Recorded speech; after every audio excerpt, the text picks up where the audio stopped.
Okay, it's been a while since I did one of these quick reviews where I just walk around at night and give you my thoughts on a movie that I just saw. In this case, I just saw the Bob Dylan biopic starring Timothy Chalamet, A Complete Unknown.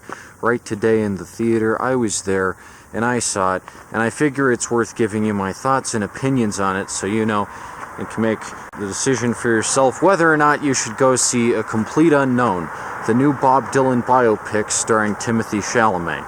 Wait, I already said that. So I didn't have very high expectations for this one. I had heard from a lot of people that it was kind of hokey and didn't do as good a job of telling Bob Dylan's life story as I'm Not There, which apparently Dylan had more involvement with, where like 7 different people play him.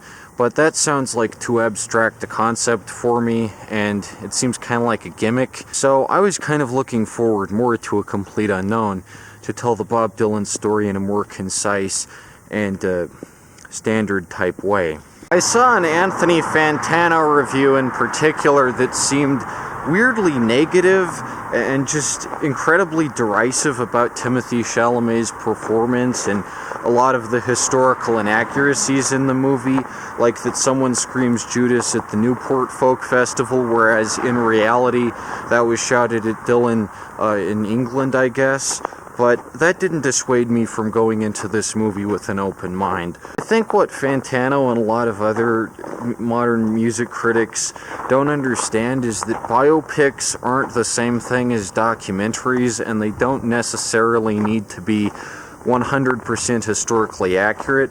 Like, obviously they're going to shorten some things or condense some events or replace some events with other unrelated events because they have to abide by the standard 3-act structure with a climax and build up and all that stuff, and sometimes they'll toss historical accuracy out with that, and that's okay by me, just so long as it's fun to watch. I think really that people who insist that a biopic is completely historically accurate are as annoying as people who insist that science fiction should be completely scientifically accurate. I don't even think such a thing is possible. If you want something accurate, just watch a documentary. If you want something narratively satisfying that serves to legendize these figures, then watch a biopic. If I'm going to be honest here, I don't even really like biopics as a genre or view them as necessary. I saw Bohemian Rhapsody when it came out in theaters, and I didn't really think it was necessary to make a movie about Freddie Mercury. It was good, I liked it, I had a fun time, and there's a lot of great music in it, but I could always just listen to Queen. I don't need to see the movie to appreciate Queen's albums or Freddie Mercury as a vocalist. Complete Unknown takes the standard biopic path where Bob Dylan starts out in obscurity and then he gets his big break and he gets the band together and he runs into all the notable figures, and then it climaxes with the Newport Folk Festival where he goes electric, which corresponds roughly to the Live Aid concert in Bohemian Rhapsody, because again, these are biopics and they don't end with the musician's death. I mean, you can't do that in Bob Dylan's case because he's not even dead yet, but obviously Queen had a career for a while after the Live Aid concert that is omitted completely from Bohemian Rhapsody, and in A Complete Unknown's case, it ends right after the '65 Newport Folk Festival.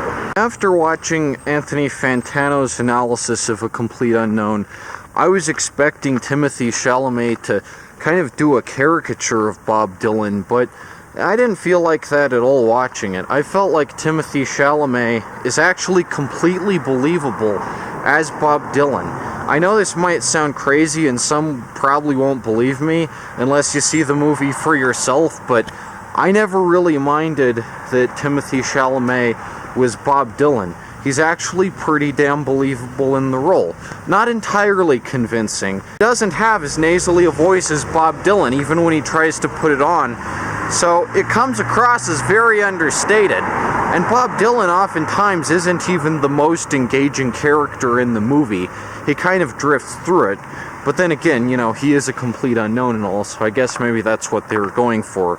That Bob Dylan is just at the mercy and the whim of everyone around him. The point being, Timothy Chalamet does give off kind of a reserved, shy energy, so he's much more equipped to play someone like Bob Dylan than to play fucking Paul Atreides in Dune. I know I've shit on Timothy Chalamet as Paul Atreides. I think that's horrible miscasting. But as far as Bob Dylan goes, he's actually pretty much like Bob Dylan in terms of the mannerisms and the look and the general demeanor and body language. He's got all that down pat. It's pretty impressive, actually. Also worth mentioning is Joan Baez in this is really great. The girl who plays Joan Baez, fantastic. I like how much prominence Joan Baez gets in the narrative, especially like all the songs that are peppered throughout. The musical segments are pretty short, and they don't last as long as like the actual song would last. If I recall, in Bohemian Rhapsody, the musical segments were a little more drawn out and a little more spectacular, but they try and pack in as many different styles and eras of Bob Dylan's career as possible, and they do a pretty decent job with it. Aside from the girl who plays Joan Baez, and again, Bob Dylan is kind of the most, I wouldn't say he's boring, but I would say he's very withdrawn and isn't really an active participant in the story so much as he's just hurled around by all these forces who want to kind of control his output. But another standout performance in the movie is absolutely Edward Norton as Pete Seeger. He steals the fucking show. He might even be more interesting to watch than Bob Dylan, because here's a figure who is at the mercy of an extreme conflict as a figure in the folk scene, where folk music is ideologically progressive but musically conservative, and he understands that Bob Dylan going electric will advance like social causes and the progression of time, but at the same time nobody wants to hear Dylan go electric, but Pete Seeger is, for social causes and all that. So it's a fascinating conflict going on with Pete Seeger, where he has to kind of accept that rock music is replacing folk.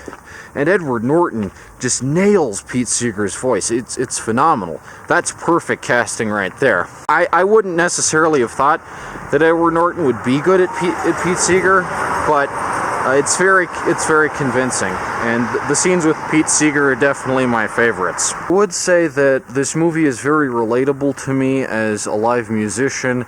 All the stuff in it, obviously I've been to open mics and festivals and touring and the whole 9 yards. It's a very relatable movie if you're a musician, if you're in that spot, and I would say it draws some interesting parallels to the present day. It's not the most complex, it's not the most fancy exploration of Bob Dylan as a person, who he ideologically is, what his motivations are, or anything like that. But I would say if someone just wants a fun, concise little rundown of Bob Dylan and his time and, the sort of stuff surrounding him, then yeah, this is a decent primer. And then go for like a more hardcore Bob Dylan documentary that uses actual archival footage or something. There is an argument to be made, like, should these figures be dumbed down, simplified, concentrated as sort of a mass market product in these big budget biopics? And I would say, well, we gotta institute Bob Dylan somehow. I mean, there's gotta be at least some movie or something that honors the life and times and legacy of this great fucking musician. I mean, how else are we gonna do it? It's not like you can get a super authentic Bob Dylan experience without going to see him live, and it's definitely not like anyone is ever going to live the exact same lived experience that Bob Dylan lived, so I don't really care if some elements of this movie are fictionalized or whatever.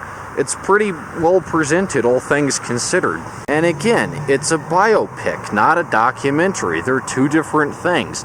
I don't know how we're still expecting historical accuracy from fucking biopics in 2025. That's goofy. There is one criticism I would offer the movie, because I don't want to be totally positive here. I would say that Timothée Chalamet definitely does not have the vocal range that Bob Dylan did. Again, his voice is nowhere near as nasally, and there aren't as many different inflections or flourishes that Bob Dylan always puts on his tracks, where it's like it will go real deep or real into a given note, and Timothée Chalamet can't really do that. But as far as learning the Bob Dylan songs on guitar and laying them on, he's alright at that. I honestly didn't think he had him, but like the rhythm and the timing and all that is okay. I wasn't expecting anything as good as what's on display in the movie, I'll say that. I would also say this movie is very inspiring. It's about not doing what the manager says, not doing what the record label says, not even doing what Pete Seeger says when he relays the parable of the Teaspoon Brigade. That's pretty sad, because Pete Seeger legitimately thinks that the Newport Folk Festival is going to usher in this utopian vision of radical change, and Bob Dylan's just like, no, I gotta do what's right for me. I gotta be my own person and make my own songs. And that's a very relatable scenario. The conflict between market interest and creative vision is a time-honored theme, and it's one this movie tackles with a dash of tact. So I have to hand it to the movie there. So, all things considered, what would I rate this movie? Well, I have pretty positive feelings about it. I was in a pretty good mood the whole time. I was never bored. It was engaging throughout. It just went straight from one event to the next, and it was a romp. So I'm going to give it 8 out of 10 stars. It's not perfect by any means. There are a lot of historical inaccuracies, and the truth is stretched way out, but it's kind of like Catch Me If You Can in that regard. The actual story of Frank Abagnale was way different from the movie, but the movie is more entertaining because of the creative liberties it takes, and that's alright. Well, I would say, though, that my favorite musical biopic, which isn't really a biopic, it might be cheating to say this, my favorite of the genre is That Thing You Do, because the Wonders aren't a real band, and therefore Tom Hanks can make whatever shit up he wants about them, and nobody will pick on it or call it historically inaccurate, because they're not even real. So I would rather watch That Thing You Do than A Complete Unknown. But that's just because when talking about purely fictional people, you can do a lot more interesting things than you can with a biopic. I don't know how we still don't realize this, but just make fiction. It's easier. Okay, that's it for this quick review. My hands are freezing, and I need to get back inside.